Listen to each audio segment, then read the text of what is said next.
आदर्श शिक्षण समिति बाड़मेर द्वारा आदर्श विद्या मंदिर में पढ़ने वाले भैया बहनों का हार्दिक स्वागत एवं अभिनंदन। आज के वीडियो में विषय विज्ञान कक्षा 10वीं अध्याय 3 जेनेटिक्स भाग 3 का अध्ययन करेंगे।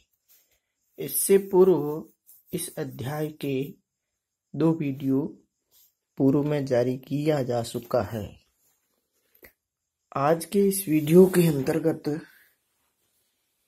कुछ छोटे छोटे बिंदुओं पर चर्चा करेंगे, लेकिन इससे पूर्व मेडल ने मटर के पौधे का चयन क्यों किया, मटर के पौधे पर चयन करने पर उसकी सफलता मिल गई क्यों, मेडलवाद के कौन कौन से नियम दिए थे। आनुवंशिकता का जनक ग्रेगर जॉन मेडल को कहा जाता है। उसने उद्यान मटर पर प्रयोग करके 7 वर्षों तक लगातार संकरण प्रयोग करने के बाद आनुवंशिकता के नियमों को प्रतिपादित किया था। ये 3 नियम दिए थे। मेडल के वंशानुगति के 3 नियम दिए थे: प्रभाविता का नियम, पृथक्करण का नियम, स्वतंत्र अभिवन का नियम। पूर्व वीडियो में इन तीनों नियमों का अपन ने अध्ययन कर लिया है और इस भाग से कुछ बिंदु शेष रह गए हैं। आज के वीडियो के माध्यम से उन बिंदुओं पर अध्ययन करेंगे।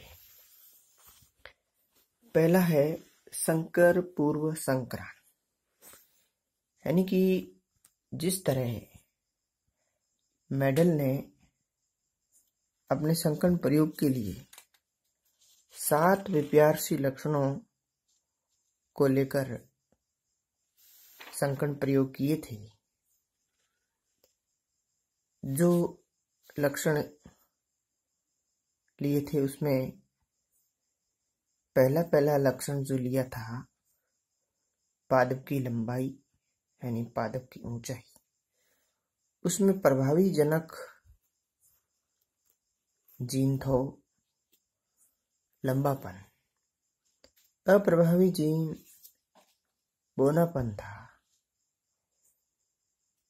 लंबे जीन को दर्शाया गया था कैपिटल टी, बोने जीन को दर्शाने के लिए स्मॉल टी का उपयोग किया था। तो प्रथम नियम में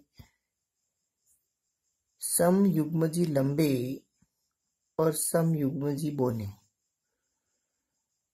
पौधे में जब संकरण करवाया तो प्रथम पीढ़ी यानी F1 पीढ़ी में विषम युग्मजी लंबे पौधे प्राप्त हुए थे।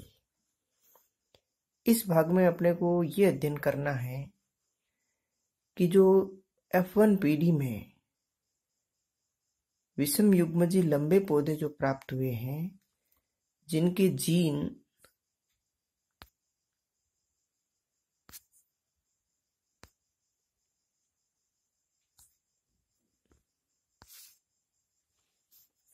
ये जो दर्शाया गया है स्क्रीन पर, विषम युग्मजी लंबे यानी टी बड़ा और टी छोटा,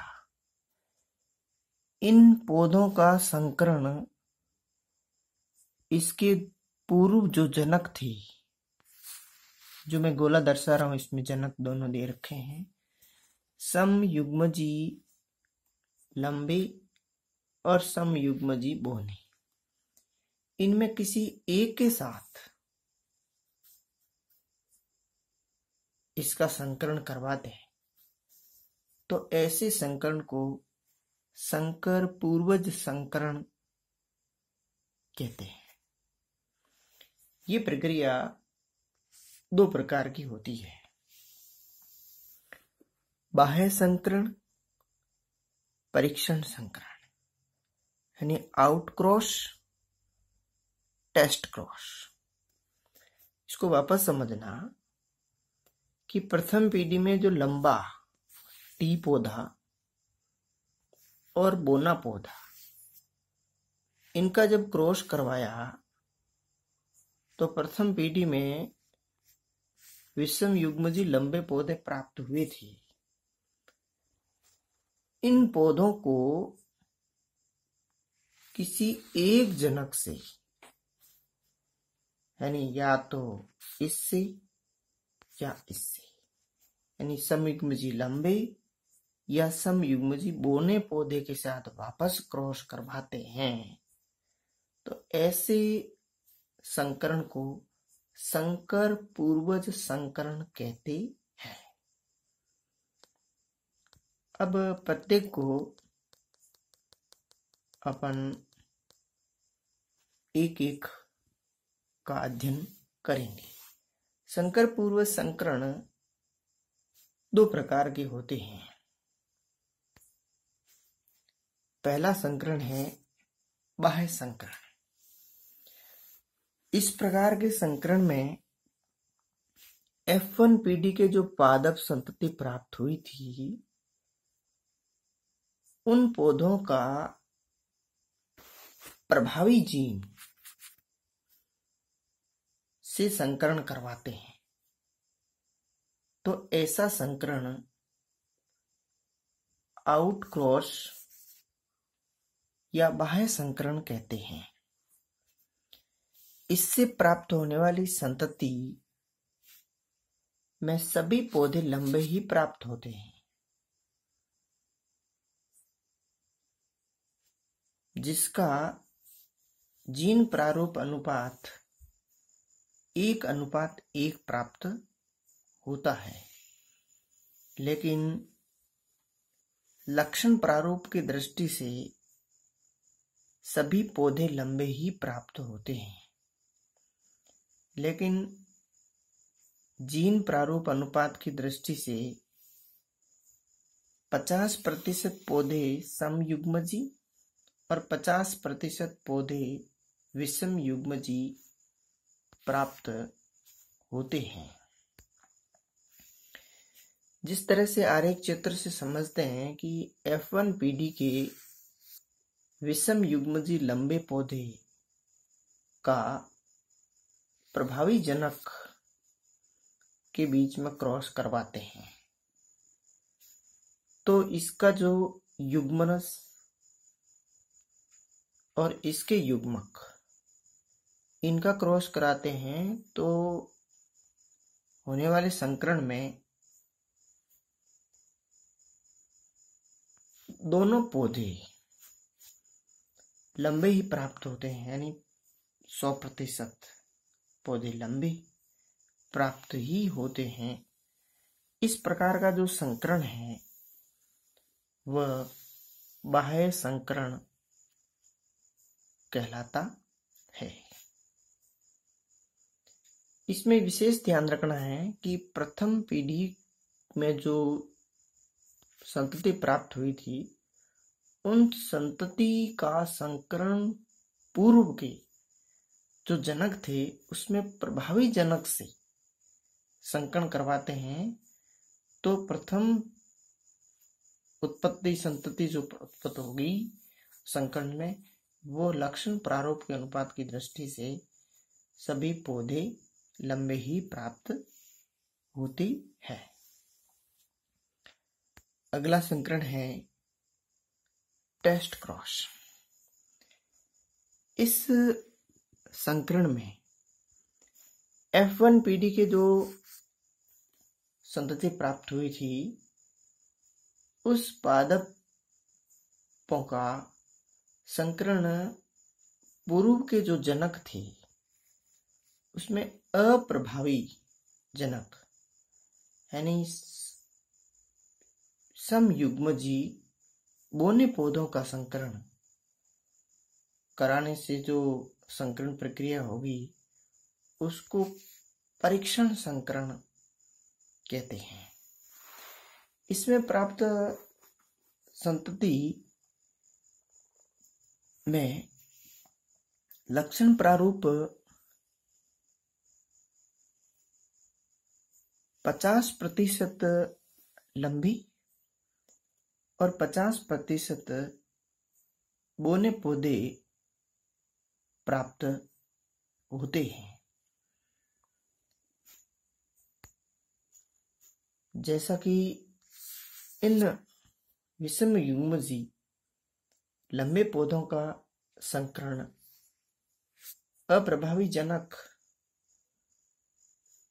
समयुग्मजी बोने पौधों से करवाते हैं तो संतति में 50% लंबे और 50% बोने पौधे ही प्राप्त होते हैं। इस प्रकार का संकरण टेस्ट क्रॉस कहलाता है या परीक्षण संकरण से निरूपित करते हैं। तो ये तो थे 2 प्रकार के संकर पूर्व संकरण।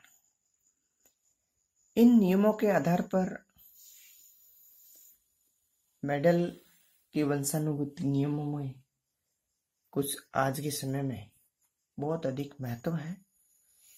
वो किस प्रकार की है? सजीवों में प्रभाविता का लक्षण जो प्रकट होता है वह अत्यंत महत्वपूर्ण है, क्योंकि हानिकारक या घातक जीन वह अप्रभावी होने के कारण प्रभावी जीन की उपस्थिति में वह अपनी अभिव्यक्ति नहीं कर पाता है या प्रकट नहीं हो पाता है, जिसके कारण सजीवों में हानिकारक घातक जीन का प्रभाव नहीं दिखाई देता है। मेडल के पृथक्करण के नियम की प्रस्तुति से जीन संकल्पना की पुष्टि हो जाती है। मेडल के नियमों के संकरण संतति से उत्पन्न नए लक्षणों के बारे में पहले से पता चल जाता है। संकरण की विधि से उपयोगी लक्षणों को रखा जा सकता है।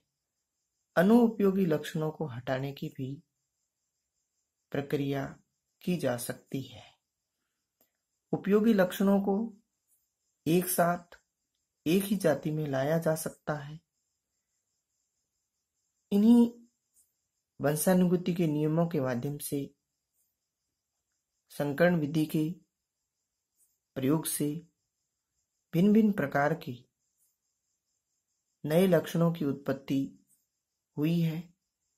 हानिकारक लक्षणों को उस जाति से हटा दिया जाता है, जिससे उत्तम प्रकार की नस्ल किस्म का निर्माण किया जाता है, जिसके कारण फसल उत्पादन में बहुत अधिक बढ़ोतरी की जा रही है।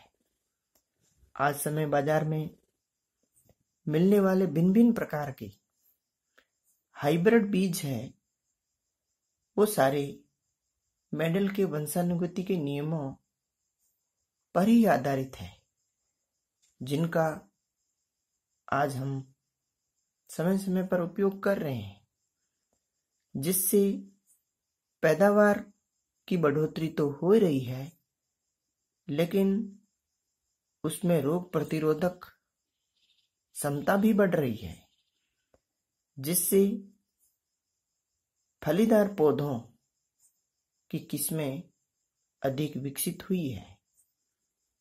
आज ये केवल पादप जगत में ही नहीं, जिनके अलावा जंतु जगत में भी इसका उपयोग हो रहा है।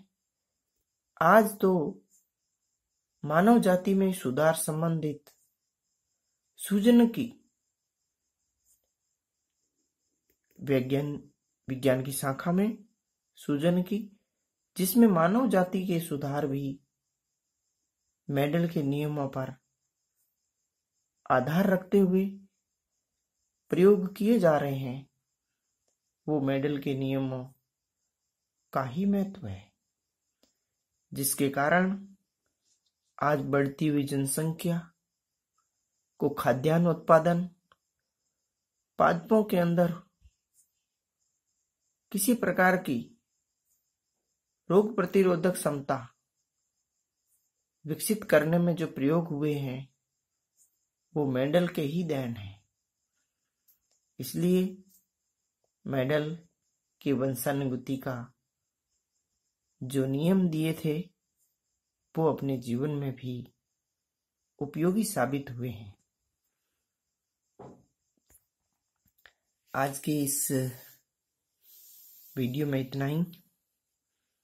आज की वीडियो से संबंधित कुछ प्रश्न दिए हैं, इनका अपना अभ्यास पुस्तिका में नोट करें। पहला प्रश्न है, संकर पूर्व संकरण के प्रकारों के नाम लिखिए। अभी आप इस वीडियो में सुना है, पढ़ा है, चर्चा की है, जिसके माध्यम से 2 प्रकार के संकरण प्रकार थे, उनके नाम आपको लिखने हैं। परीक्षण संकरण के बारे में लिखिए, इस पर टिप्पणी लिखिए। मेंडल के वंशानुगति नियमों का महत्व लिखिए। आज की